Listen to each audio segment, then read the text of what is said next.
देखो, हम दुनिया के लिए रोते हैं, माता पिता के लिए रोते हैं, सास बहू के लिए रोते हैं, दुनिया के अन्य दुखों के लिए रोते हैं, लेकिन वो रोना कुछ काम का, वो रोना कुछ काम का। हम दुनिया में मुस्कुराते हैं, हंसते हैं, खुशियां मनाते हैं, लेकिन वो हंसी, वो खुशी भी किसी काम की। लेकिन अगर वही खुशी परमात्मा से जुड़े, अगर वही रोना परमात्मा से जुड़े, तो हमारा हंसना और रोना दोनों सार्थक हो जाते हैं। परमात्मा की लीलाओं को सुनकर के आनंद में प्रसन्नता मनाना, वो हंसना सार्थक है। परमात्मा की लीलाओं को सुनकर के उनके प्रेम में आंसू को बहाना, वो आंसू बहाना सार्थक है। वही रास का अधिकारी होता है। गोपियों ने प्रीत जोड़ी है ठाकुर जी से, सब कुछ छोड़ करके। ये गोपियां कोई साधारण नहीं है साहब, ये बड़े बड़े संत हैं। उपासना कांड और कर्म कांड के मंत्र हैं। ये वो संत हैं, जब रामावतार में भगवान गए थे, दंडक वन से निकले, जितने भी संत थे उन संतों ने ठाकुर जी के स्वरूप को देखा। मन के अंदर, हृदय के अंदर एक ही भाव आया कि काश हम भी स्त्री होते तो हम भी अपने ठाकुर जी की सेवा करते। वो भाव लेकर के ये सब मथुरा में, वृंदावन में, गोकुल में प्रकट हुए। साधारण नहीं है गोपियां। उपासना कांड के 16,000 मंत्र वो गोपियां बनकर के आए हैं। कर्म कांड के 80,000 मंत्र वो गोपियां बनकर के आए हैं। इतना ही नहीं, भगवान जब वामन रूप में गए राजा बलि के यहाँ भिक्षा मांगने के लिए, तो जितनी भी दैत्य कन्याएं थी उनके अंदर भी सब वही भाव आया। वो दैत्य कन्या सब गोपियां बनकर के आई। साधारण नहीं। गो माने क्या होता है? इंद्रिय, और पी माने पीना। जो अपनी इंद्रियों से हर क्षण, हर पल गोविंद के लीला को पिए, परमात्मा की कथा को सुने, वो गोपी होता है। ये इंद्रियों को ठाकुर जी की ओर जोड़ने का प्रयास करे, वो गोपी। जो सब कुछ त्याग करके ठाकुर जी की ओर मुड़ जा, वही रास का अधिकारी है। इस रात में कोई काम का कोई काम नहीं है साहब। जहाँ राम होता है वहाँ काम नहीं होता, और जहाँ काम होता है वहाँ राम नहीं। ये बात हमेशा ध्यान रखें। इंद्रियां हमारे वश में। ऐसी प्रीत जोड़ी है ठाकुर जी से। बंसी बजती है, गोपियां नृत्य करती हैं, आनंद में रहती हैं, और ऐसी लगन उस ठाकुर जी से लगा करती है। वो लगन आपकी ठाकुर जी से लगा। वो मेरी लगन श्याम संग प्रीत, ये दुनिया क्या जाने। ओ मेरी लगी श्याम संग प्रीत, ये दुनिया क्या जाने। ओ मेरी लगी श्याम संग प्रीत, ये दुनिया क्या जाने। ओ मेरी लगी श्याम संग प्रीत, ये दुनिया क्या जाने। मेरी लगी श्याम संग प्रीत, ये दुनिया क्या जाने।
ऊपर हाथ डालो। बांधी प्रेम की डोर मोहन से, बांधी प्रेम की डोर मोहन से, नाता तोड़ा मैंने जग से, नाता तोड़ा मैंने जग से। ये पागल सी दुनिया क्या जाने, पागल भी दुनिया क्या जाने,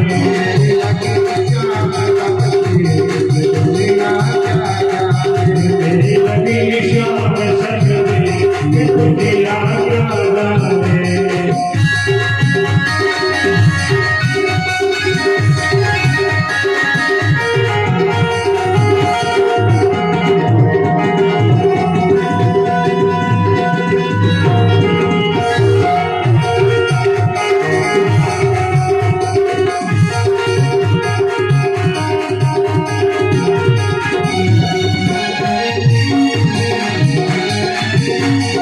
मोहन की सुंदर सूरतिया, मोहन की सुंदर सूरतिया, मन में मच गई मोहन की रतिया, मन में बस गई मोहन मूर्तिया।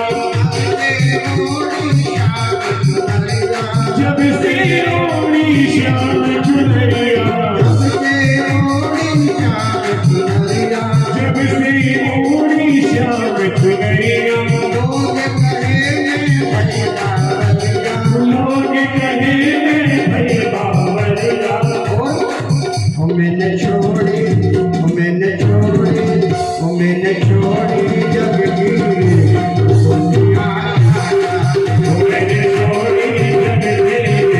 ये दुनिया क्या जाने,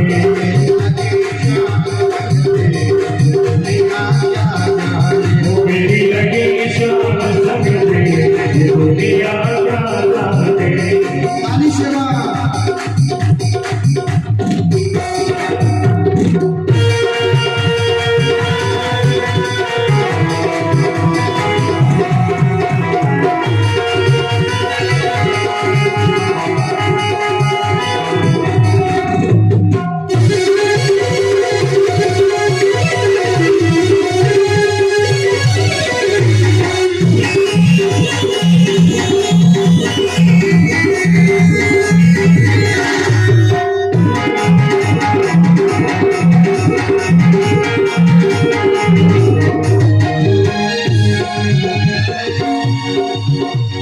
मोहन ने बंसी बजाई, मोहन ने बंसी बजाई, अपनी सुध बिसराई, अपनी सुध बिसराई। गोपियां भागी आई, गोपियां भागी भागी आई, लोग लाज कुछ काम न आई, लोग लाज कुछ काम न आए। गोपियां भागी आई, गोपियां भागी भागी आई, लोग लाज कुछ काम न आई, लोग लाज कुछ काम न आए।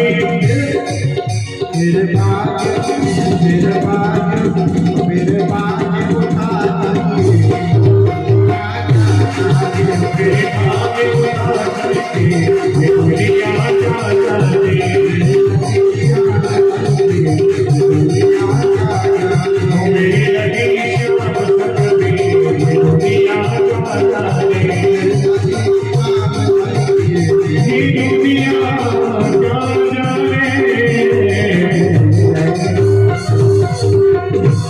गुरुराज श्री बिहारी भगवान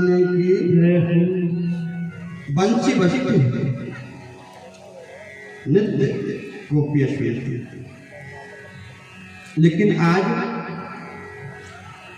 भगवान ने बंसी से कहा कि आज जब मैं तुमको बजाऊं तो तुम्हारी तान केवल उन गोपियों के कान में जाना चाहिए जो इस राज के अधिकारी हैं, केवल उन्हीं के कान में। बंसी कौन है?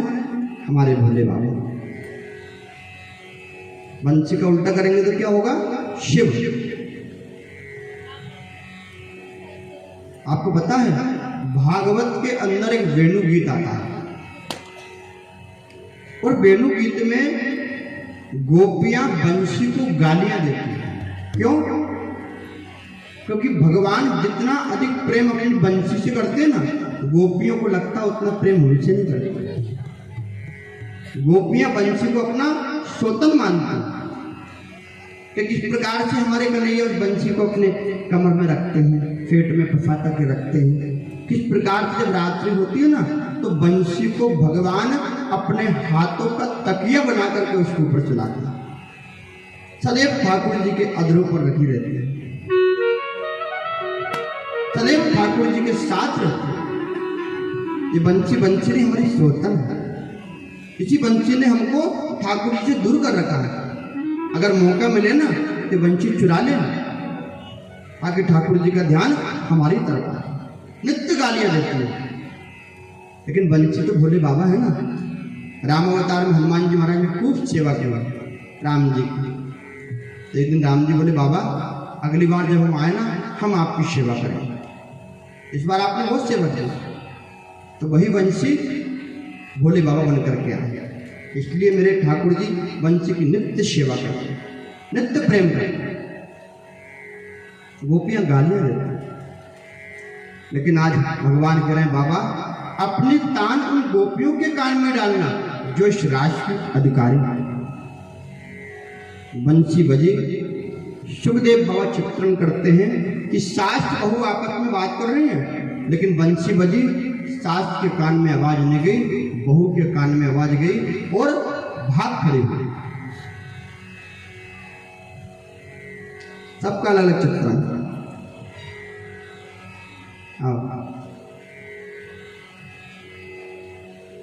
सबका अलग अलग चित्रण है।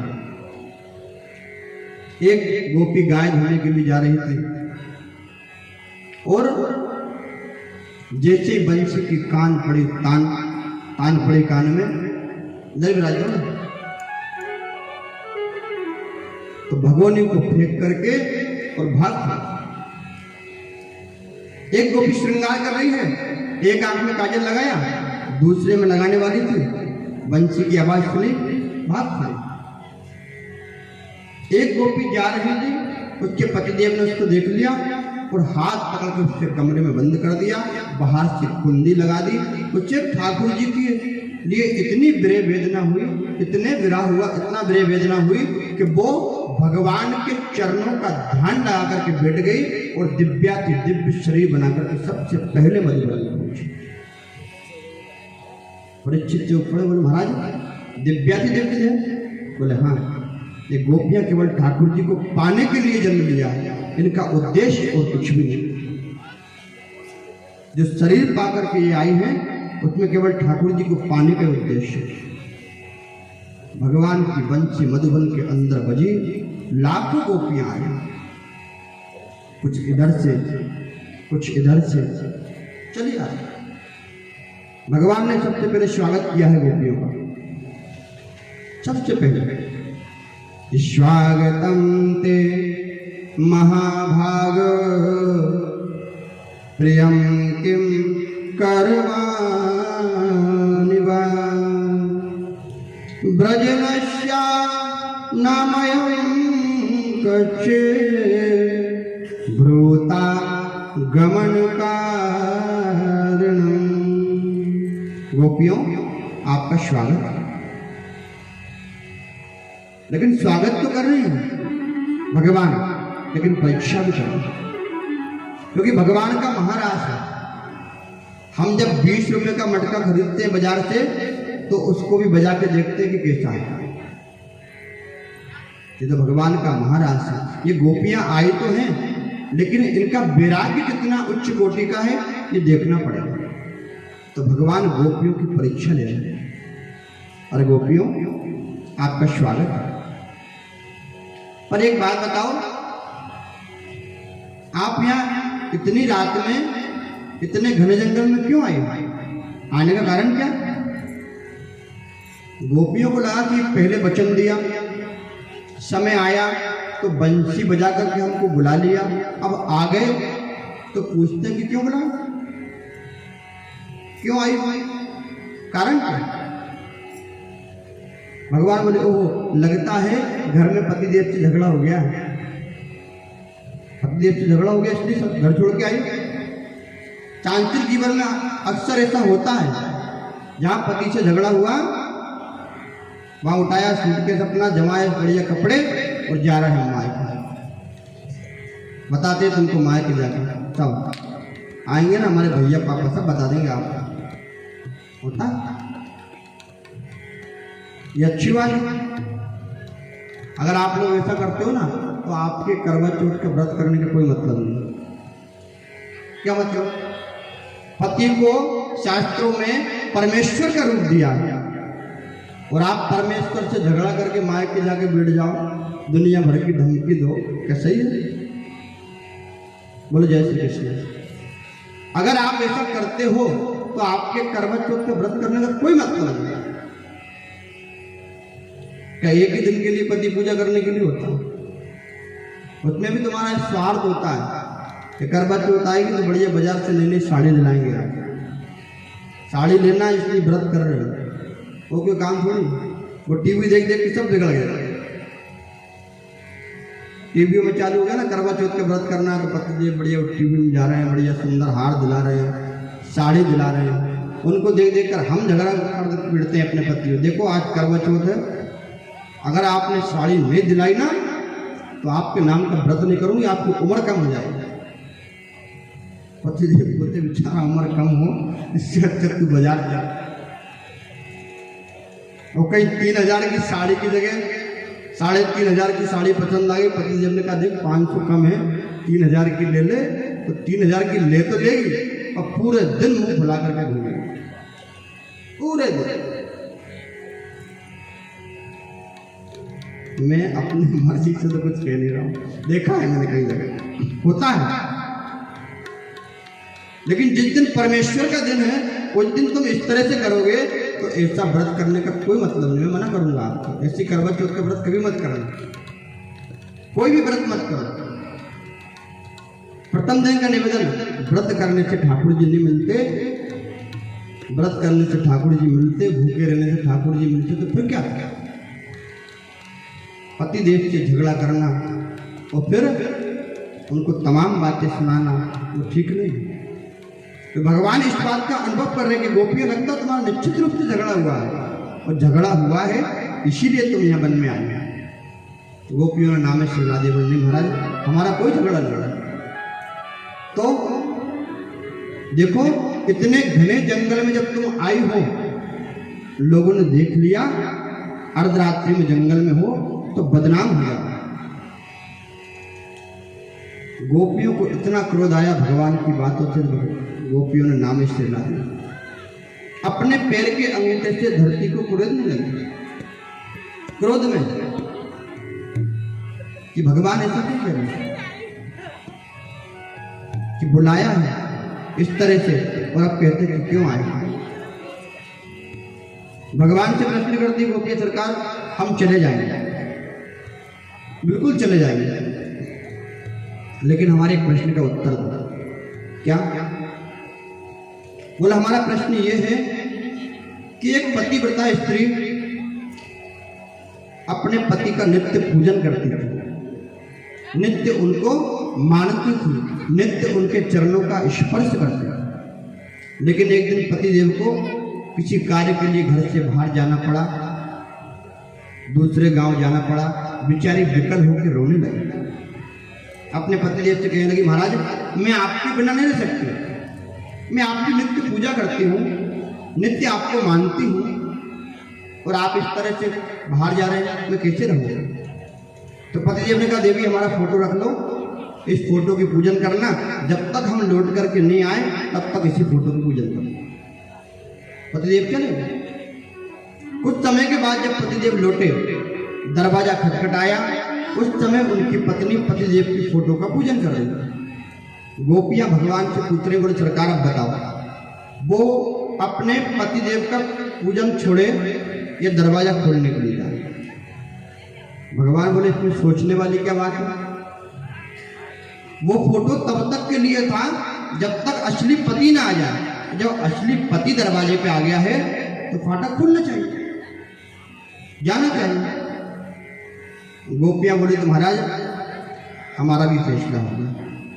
क्या? बोले जो संसार के जो पति हैं वो फोटो के समान ही महाराज। जब आपको पाने के लिए हमने जन्म लिया है, आपका दर्शन करने के लिए हमने जन्म लिया है, तो आप भी हमें हमारे पति हो, हमारे परमेश्वर हो। जब सच्चा परमेश्वर सामने खड़ा है तो वो नकली फोटो को पूजन करने के लिए काय को ले जाए?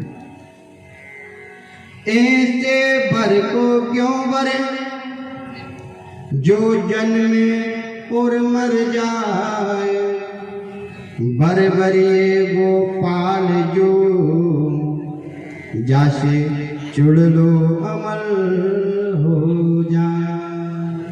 वो सब संसार के जितने भी पति महाराज फोटो हमने जाए। कितना सुंदर भाव है गोपियों का। यही भाव हमारा, यही प्रेम हमारा। ये कथा आपसे कुछ नहीं मांगती साहब। आप हर बार मेरी कथा सुनते हो, आप मुझसे पृथक नहीं हो, मैं आपसे पृथक नहीं हूं। आप ठाकुर जी की कथा हर बार सुनते हो। कभी मैंने आपसे कहा कि आपको बड़ी बड़ी तपस्या करना है, कि आपको बड़े बड़े यज्ञ करना है? कभी कहा? हमेशा यही कहा कि कथा आपको प्रेम और भाव सिखाती है, और यही प्रेम और भाव लेकर के अपने घर जाया करें। 7 दिन की कथा में 2 मिनट का भी प्रसंग यदि आपने अपने जीवन में उतार लिया तो मेरा कहना सार्थक हो जाएगा और आपका सुनना सार्थक हो जाएगा। ठाकुर जी ना आपसे धन मांगते हैं, ना आपका शरीर मांगते हैं, ना आपका व्यापार मांगते हैं, ना आपका घर मांगते हैं। ठाकुर जी चाहते हैं कि तुम्हारे हृदय भवन में एक भाव और प्रेम से उनको धारण करें। केवल ठाकुर जी इतना चाहते हैं, ये भाव प्रेम होना चाहिए। मंदिरों में जाते हैं, मांगते हैं। मेरा मानना है मांगना बुरी बात नहीं है बेटे, ठाकुर जी से कुछ छुपा नहीं है। मांगना बुरी बात नहीं है, मांगो। लेकिन जो मांग दिया है ठाकुर जी ने, उसका एहसान भी, उसकी कृपा भी सदैव मान करके रखो कि हाँ जो कुछ तूने दिया है वो तेरी कृपा है। इस जगत को देख करके जगदीश का सदैव स्मरण करो। जिसने संसार को बनाया है सदैव उसका स्मरण करो। ये सूर्य, ये चंद्रमा का बैलेंस किसने बनाया उसका ध्यान रखो। हम किसी चित्रकार की जब पेंटिंग देखते हैं तो पेंटिंग को देख करके चित्रकार का स्मरण स्वाभाविक हो जाता है कि फलाने चित्रकार ने पेंटिंग बनाई। उसी प्रकार इस जगत को देख करके तो जगदीश का स्मरण नित्य करो, सदैव करो। अगर स्मरण नहीं करोगे, एक स्त्री थी जिसकी नई नई सगाई हुई, और नई नई सगाई हुई तो उसके पति देव ने उसके लिए नाक की एक नथनी भेजी थी। उस नथनी को देख करके बड़ी प्रसन्न हो रही थी और अपने सखियों को बता रही थी, देखो मेरे होने वाले पति देव ने कितनी सुंदर नथनी भेजी है, देखो। तो पीछे से चले आ रहे थे सूरदास जी। सूरदास जी ने उन सखियों के उन वचनों को सुना कि नथनी को देख करके अपने पतिदेव को याद करेगा। तो सूरदास जी ने एक ही बात कही कि नथनी दीनी यार ने, कि नथनी दीनी यार ने तो चिंतन बारंबार, और नाक दी करतार ने उसको दिया विशाल। नथनी किसने दी याद है, और जिस ठाकुर जी ने ये नाक दी उसका ध्यान नहीं, जिस ठाकुर जी ने ये कान दिए उनका ध्यान नहीं, जिन ठाकुर जी ने ये हाथ दिए उनका ध्यान नहीं। अगर ठाकुर जी नाक में देता तो नथनी कहाँ पहनते बताओ? अगर ठाकुर जी हाथ लेते तो घड़ी कहाँ पहनते बताओ? अगर ठाकुर जी चेहरा नहीं देते तो ये लिपस्टिक, ये पाउडर कहाँ लगाता बताओ? कहाँ लगाता? लिपस्टिक किसने दिलाई, पाउडर किसने दिलाया, कपड़े किसने दिलाए, ये तो याद है। और ये शरीर किसने दिया उसकी याद नहीं, उसका धन्यवाद नहीं दिया। मांगते हैं, मांगते रहो और उसकी कृपा को नहीं मानना। मांगेंगे जरूर पर मानेंगे। अभी 3 दिन पहले शिवरात्रि थी ना, ठीक है नहीं, आप सब लोग पूजन करने के लिए गए, और 3 दिन पहले रात्रि में अभिषेक होता है। हम लोग भी बैठे हुए थे, कुछ लोगों ने कहा मुनीष भैया एक बात बताओ, क्या बोला? आज शिवरात्रि की बहुत भीड़ थी मंदिर में। क्या वो तो है, शिवरात्रि में भीड़ नहीं रही। बोले जो कुंवारी लड़कियाँ आती है, जो नई नई बहनें आती हैं, वो तो भगवान शिवरात्रि के दिन भगवान भोलेनाथ का पूजन करके अच्छा पति मिले ऐसा वरदान मांग के गई थी। कहा हाँ अच्छी बात, भोलेनाथ के पूजन करने से अच्छा पति मिलता है। तो बोले वो तो ठीक है, लेकिन जिनकी शादी हो चुकी थी वो भगवान से क्या मांगा जाए? प्रश्न गंभीर है। क्या मांगा उन्होंने? भाव आया, मैं कहा ये वो मांगने गई थी कि हे ठाकुर जी, मैंने तुमसे क्या मांगा था और तुमने हमें क्या दिया? मानो भगवान भोलेनाथ कहना चाहते हो कि 1.25 रुपये के प्रसाद में ऐसे ही मिलेगा, प्रसाद बढ़ा के चढ़ाते, भाव भक्ति अच्छी होती तो अच्छा मिलेगा। मांगना तो है पर ठाकुर जी का एहसान नहीं मांगना। मांगना बुरी बात नहीं है, मांगते रहो। ठाकुर जी का काम है देना, तुम्हारा काम है भक्ति करके मांगना, बिल्कुल मांगो, लेकिन ठाकुर जी का बारंबार धन्यवाद दो। गोपियों ने जब ये कहा सरकार कि संसार के पति फोटो के समान है, साक्षात परमेश्वर सामने खड़े हैं, तो हम तो आपकी पूजन करने के लिए आए। भगवान प्रसन्न हुए। गोपियों के साथ भगवान जैसे राजमंडल में पहुंचे, कामदेव आ गए। भगवान ने कहा कामदेव तुम्हारा यह क्या काम है?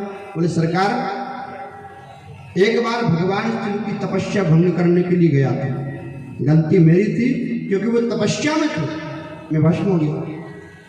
रामावतार में भी जब आप आए तो आपने एक पत्नी व्रत का धर्म का पालन किया, आपने कभी मन में भी दूसरी स्त्री का ख्वाब नहीं देखा, इसलिए मैं भी आपको हरा नहीं पाया। लेकिन यहाँ आप असंख्य गोपियों के साथ में हो और आप गोपियों के साथ रमण करते हो, माखन चोरी लीला करते हो, उनके वस्त्रों को चुराते हो, और यहाँ आप रास करोगे, काम तो आएगा सरकार, क्यों नहीं आएगा? भगवान बोले अगर ऐसी बात है, तुम हर बार हारे हो, तो मैं तुम्हें वचन देता हूं कि अगर मैं इन गोपियों का स्पर्श भी कर लूँ ना, तो तुम्हारी जीत होगी और मुझे कोई नहीं मानेगा, तुम देवता के रूप में पहुंच जाओ। कामदेव को लगा मैं तो जीतूंगा तो सही, क्योंकि भगवान गोपियों के साथ में।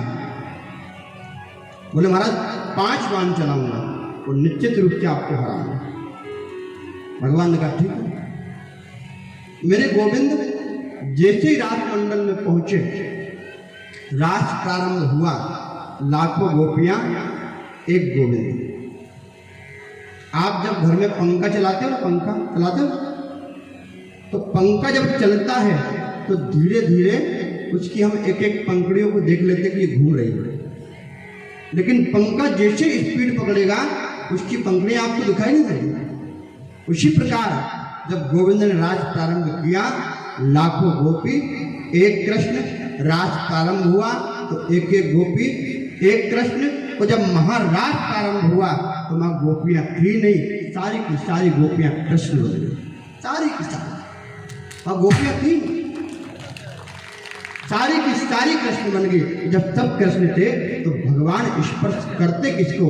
साष्टांग कामदेव भगवान के चरणों में लेट गया, बोले सरकार मुझे क्षमा, मेरे गोविंद योगेश्वर।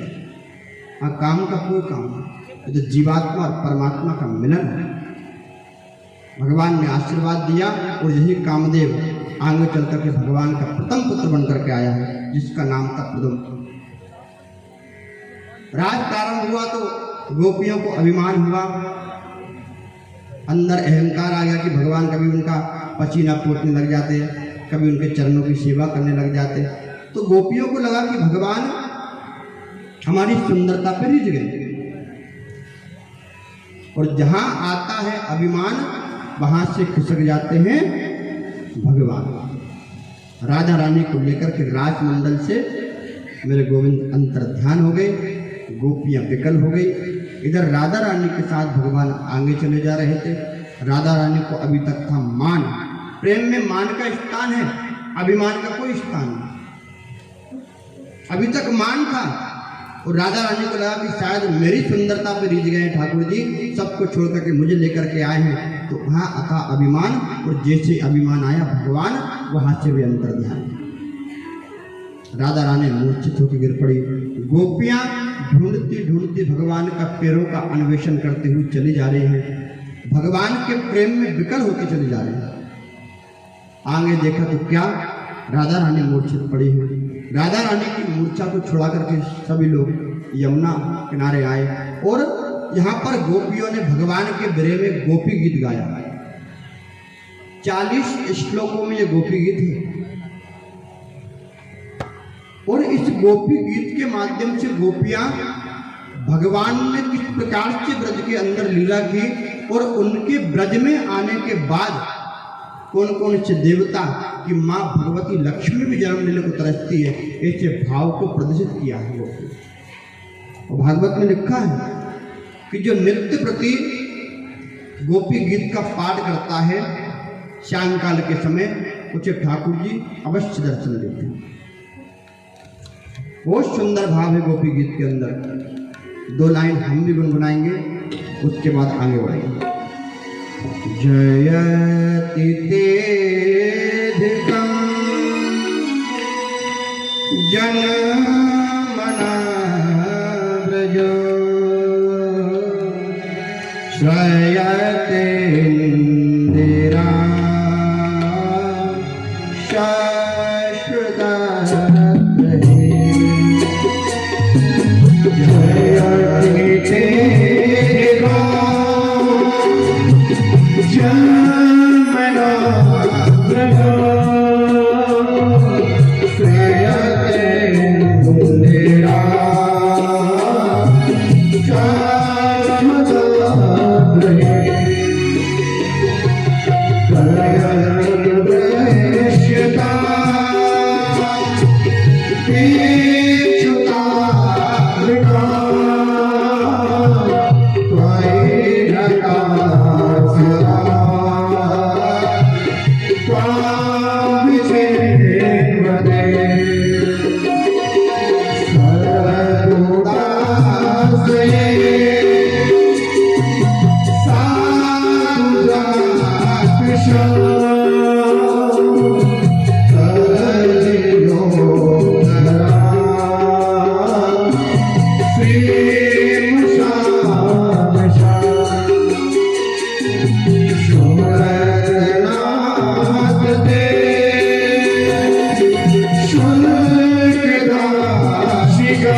जयति तेधिकं जन्मना।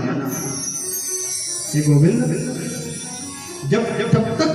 ब्रज के अंदर अवतार नहीं हुआ था ना, इस ब्रज की महिमा को कोई नहीं जानता।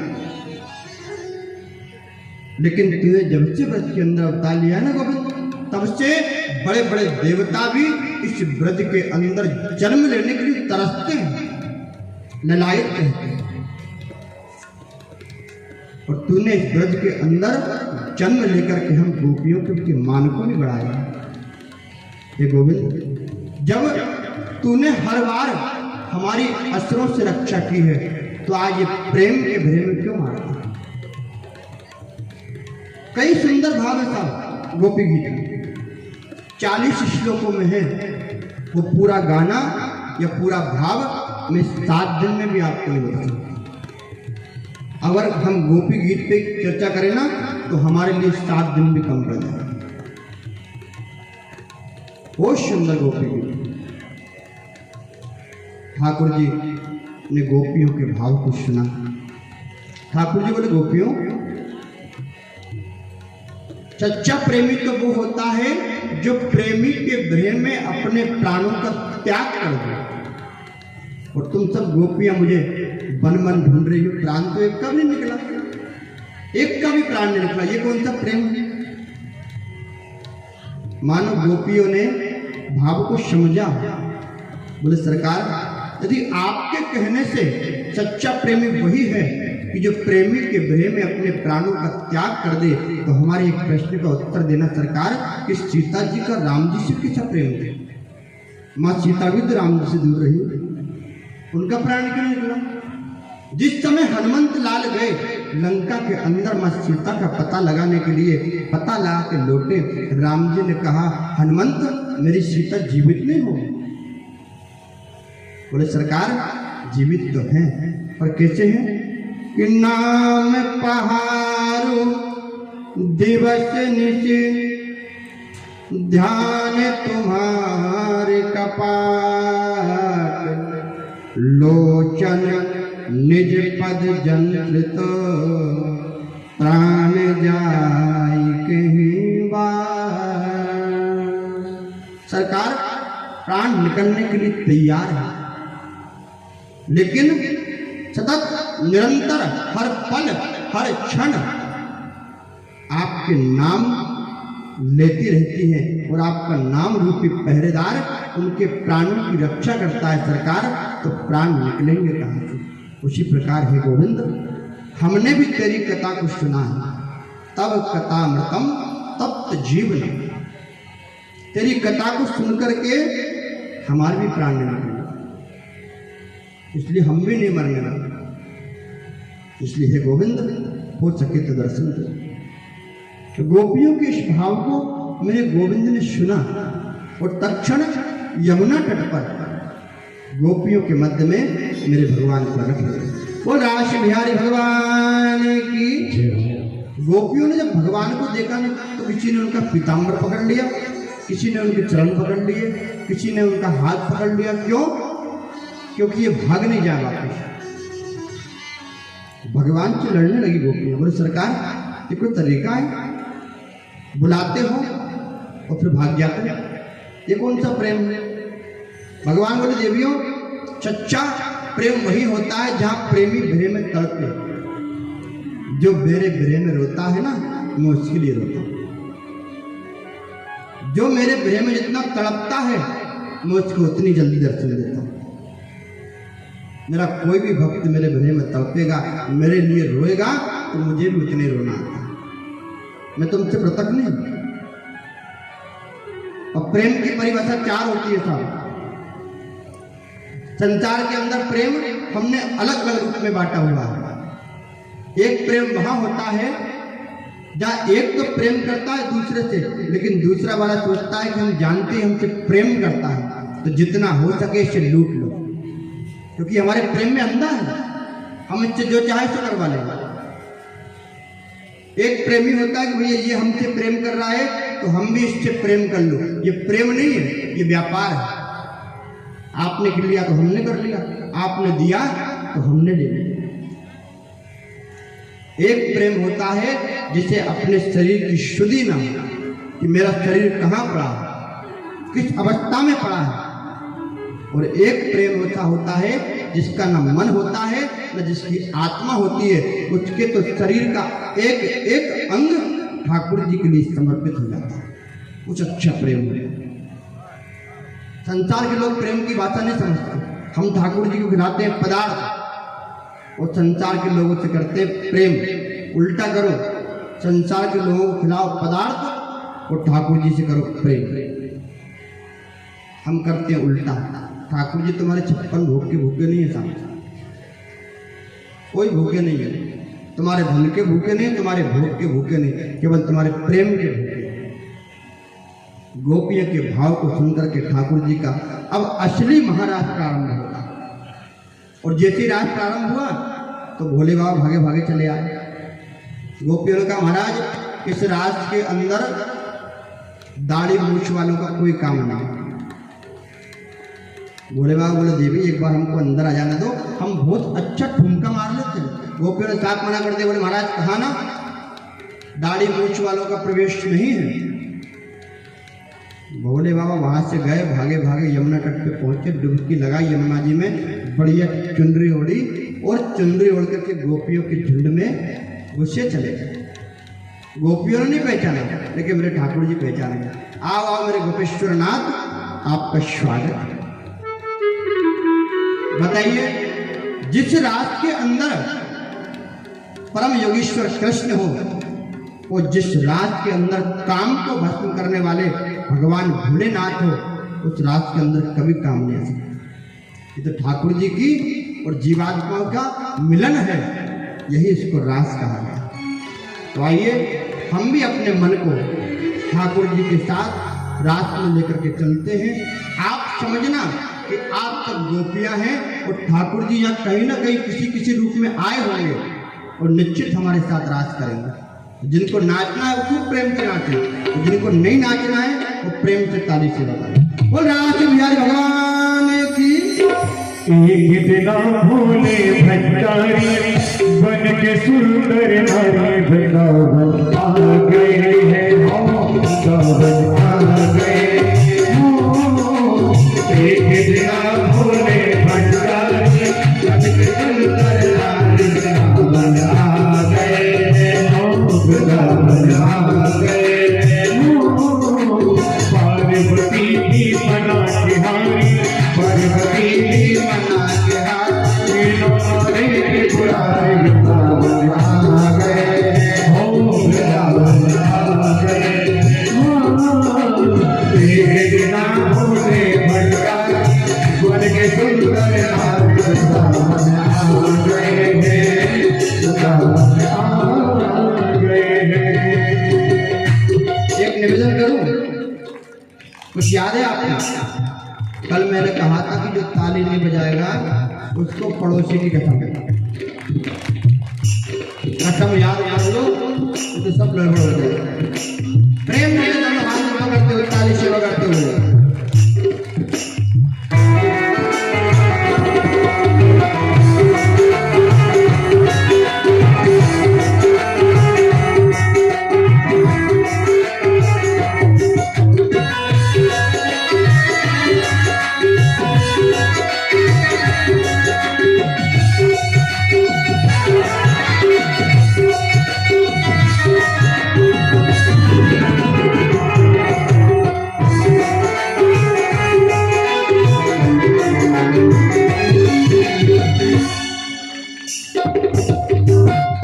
पार्वती से बोले मैं भी चलूंगा तेरे साथ में, तेरे साथ में।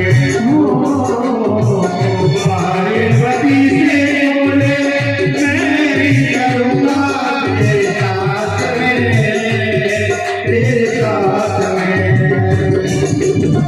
राधा शक्ति श्याम राजे मैं भी नाचूंगा तेरे साथ में, तेरे साथ में।